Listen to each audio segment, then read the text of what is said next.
Welcome to the Author to Authority podcast. I am here with the incredible, amazing, wonderful co-host, Juanita Wooten-Radko. Welcome, my friend. Thank you, Kim. Oh my goodness, I'm blushing. I think she likes doing these episodes with me because I just tell her how great she is. What's not to like about that? So today we want to talk about starting in 2022, your year off strong. And one of the ways that you can do that is by learning how to sell. I was having a conversation on Clubhouse this morning, and we were talking about the fact that if you do not know how to sell, you don't have a business, you have a hobby. And I remember the first time someone said that to me, because basically I had a hobby. I wasn't making any money. And I really wanted to punch the person out because I'm like, I'm an entrepreneur. It's like, show me the money, honey. And it's like, okay, I can't do that. Yeah. And it's hard, right? Because you have this great product or you have this great service, you have a desire to help people. But if you can't sell that, then you really don't have a business. And that is frustrating because most of us do not get into entrepreneurship to sell. I know it sounds really weird, but we don't. Like, I know when you had the sewing machine shop, did you take over the sewing machine shop because you wanted to sell? And my first reason for becoming interested in the business was more for the teaching aspect and the potential for designing projects. I am really fortunate that Husqvarna had such a strong training program, because by the time I was ready to take over the business, I did have a sales mindset at that point. But when I first joined the business, that was not what I imagined it to be, Well, I think every entrepreneur's goal is to make money, but we just don't think about, this process or this 4-letter S word that we have to do to get the money in. It feels like it should somehow be organic. It's touching on that if you build it, they will come kind of idea a bit. But I think there's a great book called The E-Myth. And one of the things I've read that the book discusses is how when you're really good at something like baking pies, everybody says, oh, you should own a pie baking business. You should own a bakery. And the skill set that you have for the business is manufacturing pies, not selling pies. Or running a business, because there's Yes, absolutely. Yeah, you're so right there.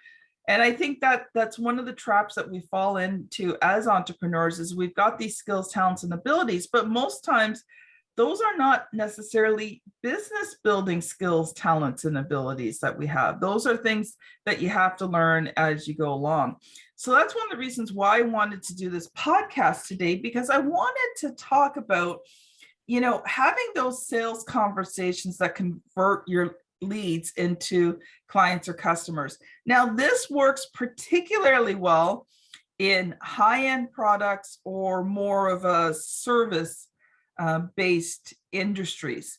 So not necessarily talking about, having a e-commerce shop. Right. Or selling products necessarily online. This is more of the one-to-one touch. So that's why I wanted to have that conversation, because, if you're an entrepreneur, if you're especially a professional speaker or coach, a lot of your selling is going to be done in that one-to-one environment. So how do you do it effectively? And so we have 5 points that we want to talk about today. And we might extend this into 2 episodes. We'll just see how long the conversation goes for here. So 1, maybe 2 episodes on this, but let me just quickly tell you what those 5 points are. So, most of your conversation should be about listening. So counterintuitive to how we've been taught how to do things. 2 is about asking questions. 3 is about providing value. 4 is about your body language. And 5 is about doing test close. So just before we get into it, do you have any thoughts you want to share with us there, Juanita? This is a great setup. I think we have a lot to cover here, Kim. I'm looking forward to discussing it. I like the way that you've organized it, so I'm just ready to jump in. Okay, so point number 1 is most of the conversation should be about listening. And when I say that, even in my brain, it's going, no, you got to tell people, you got to talk about your products, you got to talk about your services. You got to get them to listen. If you just tell them about your products and services, they're going to buy.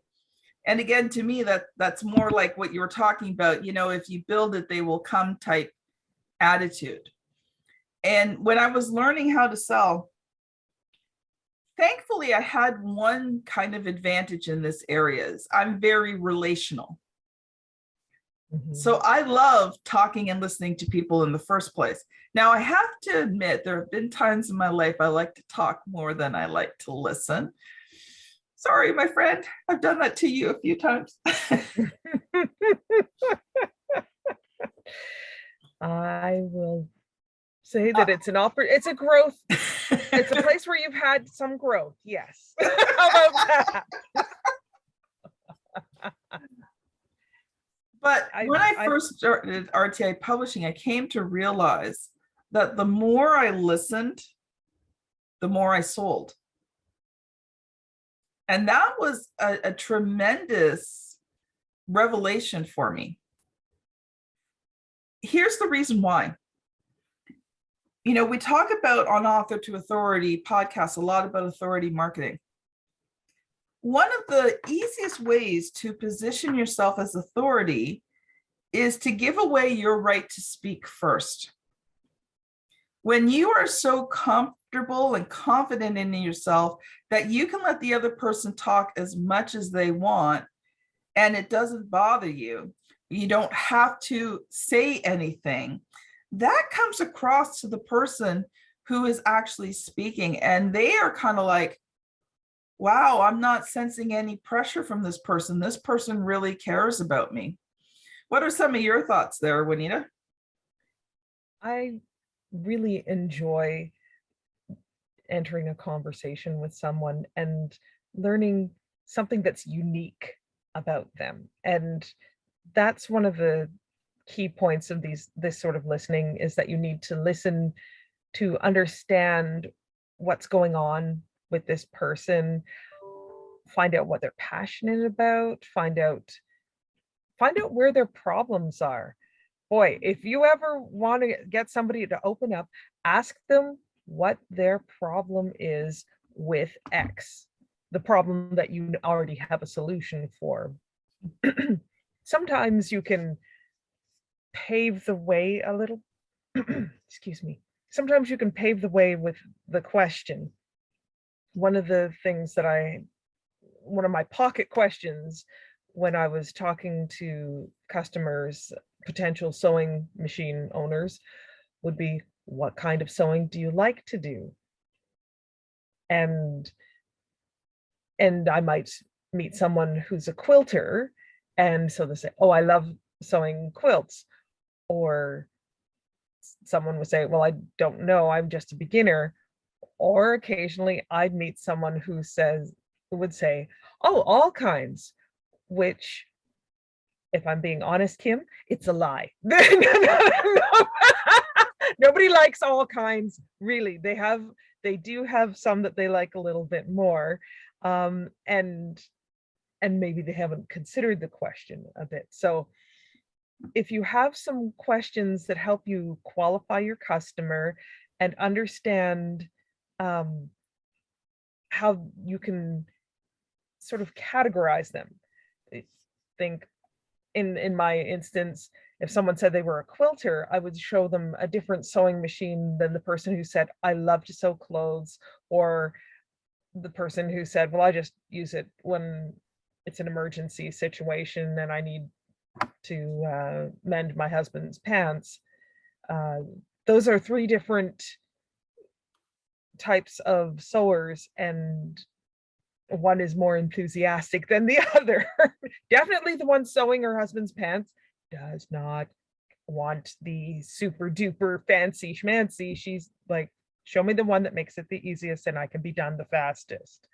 Exactly. So that kind of, you should be prepared for those kinds of questions or those kinds of categories. Mhm. And as you gather the information from someone, you're going to go, okay, this person needs my plan A solution, but it sounds like she could be interested in the silver option, or maybe even the gold package might not be a stretch for this particular person if I dig a little deeper and find out where they see themselves. Sometimes you have to uncover what somebody is dreaming, not what they tell you about here and now. Yes. You have to go deep enough in your question, in your conversation, to do more than just listen to a problem and go, well, here, I know you've got a problem that's and I've got a hammer, so there everything is a nail. It's not one size fits all. Well, when you were talking about that, I like how you mentioned about listening to understand. And, you talked about the different sewing machines.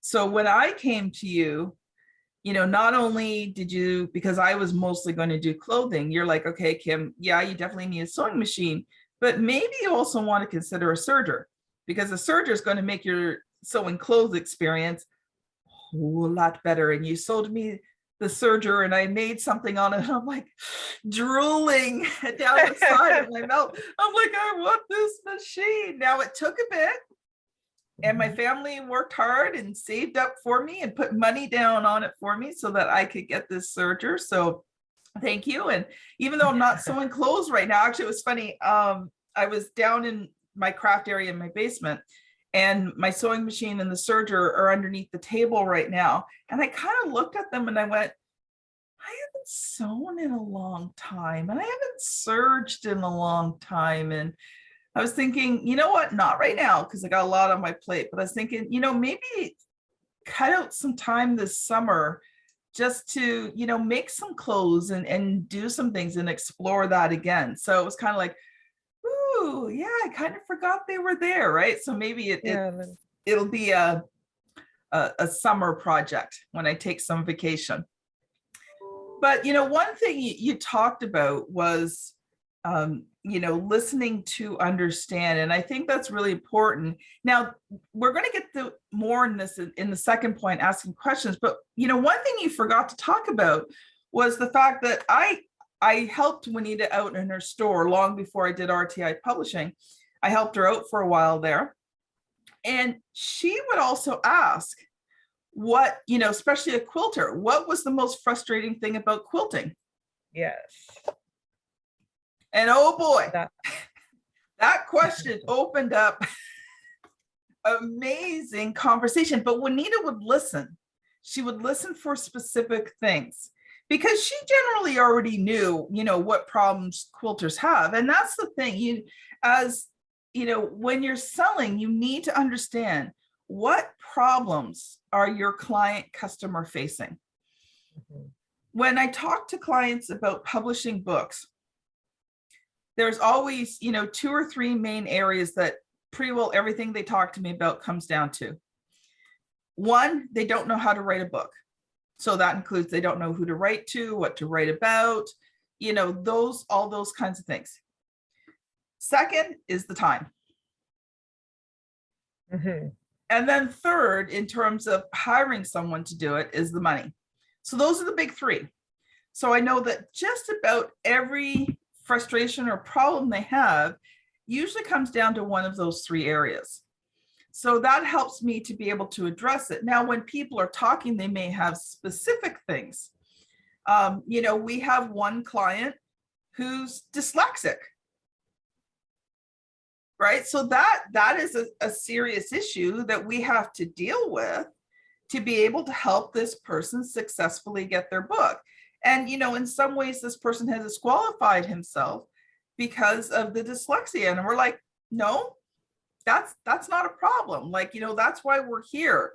He has incredible skills, knowledge, talents, abilities. But when it comes to physically writing and reading, there's some problems that need to be dealt with. So, when you listen to understand, and I think, one of the things I had written down in our notes is listen to understand, not to respond. Absolutely. Because I think sometimes when we get in sales mode, we're not listening to understand, we're listening to what they're saying so we can try and overcome it and convince them to buy our products and services. Yes, I know I've been guilty of that in the past. I have too. I try not to be, though. It's one of those things when you're passionate about the topic, sometimes that is what you can be in danger of doing, is that when you hear them say, oh, well, I'm thinking about getting into I'm thinking about getting into sewing. Oh, well, I have a great top of the line machine that you might want to buy. Yeah. If you're not listening to understand, then you might jump to that without qualifying, to that high-end sale without properly qualifying your customer, and ending up losing the sale because they're turned off by that steamroller approach. And this kind of dovetails in with your next point, that you're listening because you truly care about the person and want what's best for them. Going to your top of the line tells the client that they are not your priority. Whatever's in their wallet is your priority, and you don't really care about what's best for them. And that can be a hard realization for a lot of people, but I empathize. We all want to be able to go out for a fancy dinner. Well, that's a bad example right now, but we don't like to be able to fill our grocery cart, right? So Juanita and I live in Ontario, Canada, and as of yesterday, we are back in lockdown. So no eating. Okay, you can take out, you can deliver, you can go through the drive-through, but you are not eating in any restaurant right now, at least for the next few weeks, as Omicron just kind of wipes through Ontario. Something you were saying there when you're talking about being passionate, the other side of that coin is when you're being desperate. Yes. Because you desperately need that money. And so you're trying to, listen to respond to try and overcome objections so that you can get the sale. So, that's the other side of the coin, which we're going to talk about a little bit more in number 4, which is body language. So the last point that we want to talk about here, and I think we'll probably only maybe get through 1 and 2, Juanita. I suspect this is going to be a 2-parter today. Well, that never happens with us, does it? No, never. But the last point that I had sent to Juanita for today was listen to determine if you want to work with this person. So important. I have a question from this. How do you tell? I have my own thoughts on how I could tell, but how do you know whether you want to work with this person? This is where desperation sometimes makes you deaf to or blind to red flag things. So I almost feel like that could be its own little podcast, is some red. How about we put a pin in this. Red flags for potential clients that will be potential headaches. We'll have to think on the workshop that title a bit better, but Yeah. one of the Well, let's throw out a few ideas now, and maybe we'll do that as an episode for the end of February, beginning of March. So there's things that you can listen for. First of all, morally or ethically. So I'll give you an example. You know, as a godly person, there's certain topics that I would not want to write about or glorify. You know, to me, glorifying killing people is not something I want to represent. Glorifying racism or genderism or, you know, any of those things is not something that I want to represent. So if I'm talking to a person and I'm asking about their story, you know, what would they potentially want to write about? You know, I had a situation a couple of years ago where a gentleman was a lawyer and he had represented people, you know, who had killed, you know, who were heavily into the drug sexual trade scene. And he wanted to write about how he defended these people and got them off. Now, don't get me wrong. I think, you know, under our legal system, everybody has the right to representation. So that's not what I'm talking about here. But it was the way that he was talking about it and how he glorified the fact that he was trying to change the laws so that these people could do bad things and get away with them. Yeah, that's definitely, I'm glad we dodged that bullet there with something like that. One of the ethical issues that I'd often notice would be every year without fail around Christmas, I'd get 2 or 3 husbands who suddenly had a brainwave that this would be the year they'd buy their wife a sewing machine, and they always wanted to knock off the sales tax.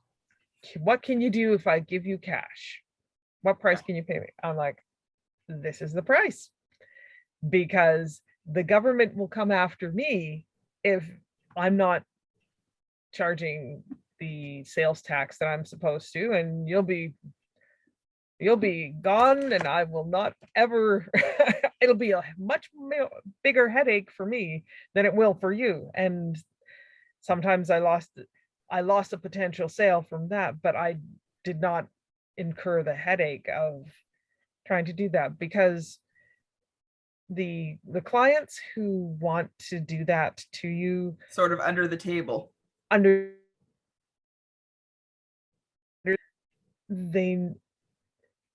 It always seems to snowball, like well, you did this for me the last time, why can't you do this?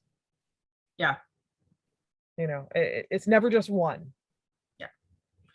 So we talked about ethical, but here's sort of that other side of the coin that you're kind of talking about there is, when you're having these sales conversations and you start to discuss things, is the client already trying to add things in that are not part of your package and they want it for free? Right? Yes, We need to remember we had that one massively headache client who, every time we turned around wanted more stuff for free. Yes, I remember that. And you and I were stressed out to the gills, because she wanted everything better and faster. She wanted herself to be the priority at the absolute lowest price. Mm-hmm. And it actually got to the point, we got about I think 96% of the project done, and we just couldn't take it anymore. We got her to a point where she could finish everything off herself. And we finally said, that's it, we're done. We're firing you, because the stress that you and I were under wasn't worth it. No. So, you want clients. Now, don't get me wrong. It's okay to throw in a freebie or something to your clients, but when they already starting to kind of, tell you that they want more for less, that's going to be going on all the way through. And when you say no to them, then they get very angry, snippety. Yeah, those are the bad boyfriend, bad girlfriend kind of kind of clients. You know, everybody, you can't judge somebody by their relationship status, but I'm just going to say that it is a thought that you maybe want to think about how their relationship, how they interact in relationships, and whether they're trying to always seek an advantage. It's built in, they're going to always be seeking an advantage with you, and they're not caring about a win-win situation. Yeah. So I was thinking maybe we should move along. Any other reasons why we might not want to work with this person? Again, this is kind of related to the scope creep, is that you might not want to work with someone who has a poor understanding of what your capabilities are. And that can turn into scope creep. It can also lead to you over promising when they say, well, I want a book, but I'd also like it to be, I'd like to have it be a coffee table book, a picture book. And we start off from a place of, okay, we can do this and this and this. And especially if we've begun a process and then halfway through they come up with an idea of, well, why don't we turn it into this or this? They're changing the project concept on a very large level. And if you have had this thing of scope creep a little bit all the way through, you start off being able to do things, and then they get to the point where they ask for something that is out of your skill set. Yeah. We don't have professional photographers on staff to do like glam shots of your little Angora sweaters that you knitted out of your cat's fur, like, that would be a very niche book anyway. Also an itchy kind of sweater, I think. Anyhow. Well, and I think too, like, when you're having this sales conversation, so I'll give you an example. I was talking to someone yesterday who we are potentially going to collaborate with. And we were talking about the book publishing process. And he's like, what's your normal time range? I'm like, 9 to 12 months. And depending on the client, sometimes it's gone up to 18 months, right? Because a lot of it's on the client side. And he's like, well, could you get a book done in 4 months? And I said, no. And he's like, you can't? Nope. Those are not the type of books we do. We do high quality books. We are not slapping something together in 4 months just so a person can name themselves an author. Those are not the kind of books we do. Now, are there people who can slap a book together in 4 months? Sure. We're just not one of them. Nor will we be one of them. That makes me think of the idea of, well, can't you do it faster? Well, you can microwave a pizza pocket in like 2 minutes or less. Or you could have a meal which takes 45 minutes to an hour to prepare. Which one is more satisfying, right? Exactly. Right. So, I mean, that's something else too. It's not just even the scope creep, but the timeline. If you've clearly spelled out the timeline, and before you've even sold the person on it, they're trying to push you into, doing something. So if your process takes 9 months to a year, like ours does, to create a quality product, and, someone's pushing, well, can you do it in 6? Can you do it in 7?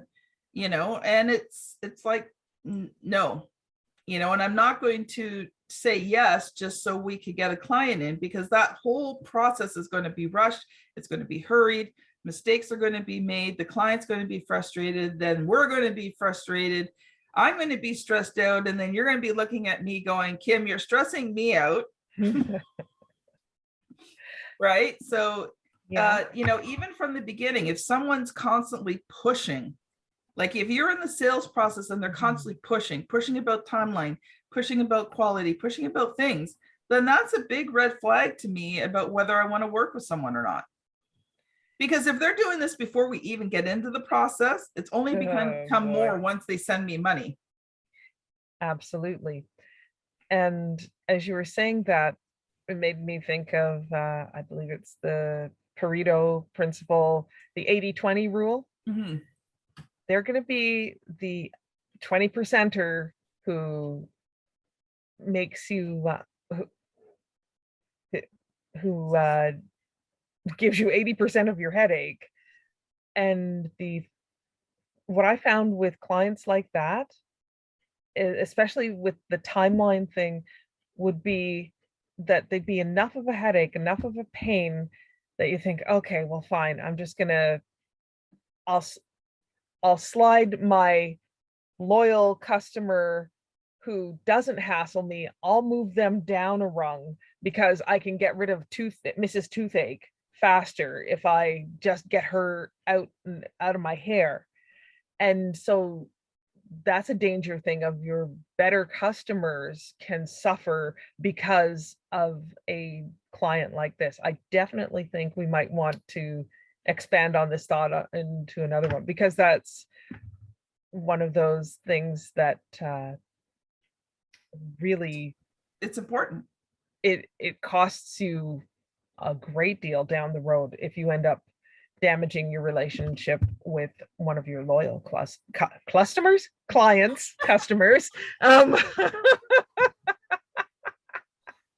So true. Okay, well, we are actually kind of a little over our time here, so don't want to go too much longer, but you're right. Let's put that in the books. Juanita, since you're the planner note taker, can you make a note that will be our topic for our next series of podcasts, 1 or 2? We'll see how the discussion goes. So I'm going to close this down here, but come back for our next episode together, because we are going to try to cover, we only covered 1 out of 5 today. So let's see, Juanita, if we cover the other. Well, at least 2. One in the next podcast. So this might turn out to be a little bit longer series than what we thought. But anyway, this has been Kim Thompson-Pinder and Juanita Wooden-Radko on the Author to Authority podcast. Thank you so much for listening, and we'll see you on the very next episode. Bye now. Bye.